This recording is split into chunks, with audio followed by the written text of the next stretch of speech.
Hey, this is episode 11 of Coffee in the Car with Jim, the real estate agent. And today I just picked up the coffee. It's, non-branded. It's from Remarkable Bean, which is in the heart of the beaches or the beach, depending on how long you live there or what you know about that neighborhood. Remarkable Bean's an indie cafe and it is fantastic. I highly recommend it. And they also have some great cookies. So if you like cookies, go to Remarkable Bean and give them a follow. They're down below. In a recent episode, we talked about two things that buyers absolutely should not do when they are looking at homes. In this episode, we're looking at what sellers absolutely should not do as they strive to sell their home that is on the market. Point number one, sellers, please, please, please do not be at home. You know, every once in a while when I'm out with buyers, the seller is sitting at home on the couch watching a soap opera, and I've got to tell you, it absolutely kills it for the buyer.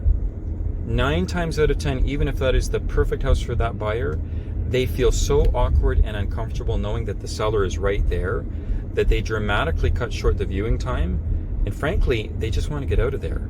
It's an awkward situation. So sellers, you may be a little frustrated because of the volume of showings, and it might be easier for you to stay at home rather than to go out of the home and allow the buyer to have privacy in the home.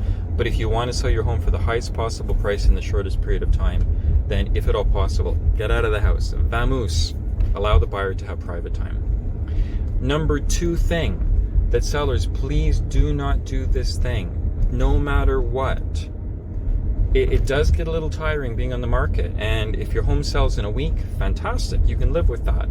But in some areas of Toronto, it may take 3 or 4 or 5 weeks. It just depends.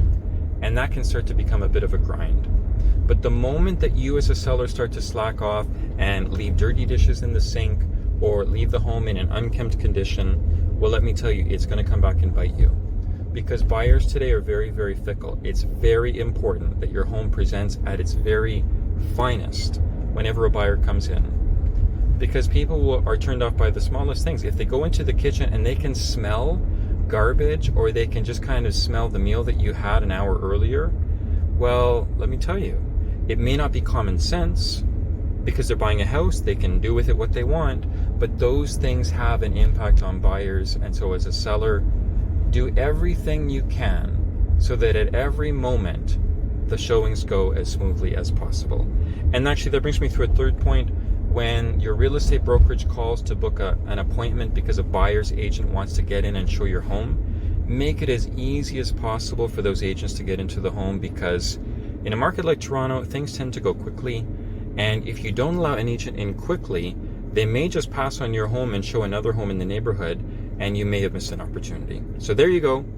There are a few things that we wanted to share about what you do not want to do as a seller if you want to sell for the highest price in the shortest possible period of time. Thanks for watching episode 11 of Coffee in the Car with Jim, the real estate agent.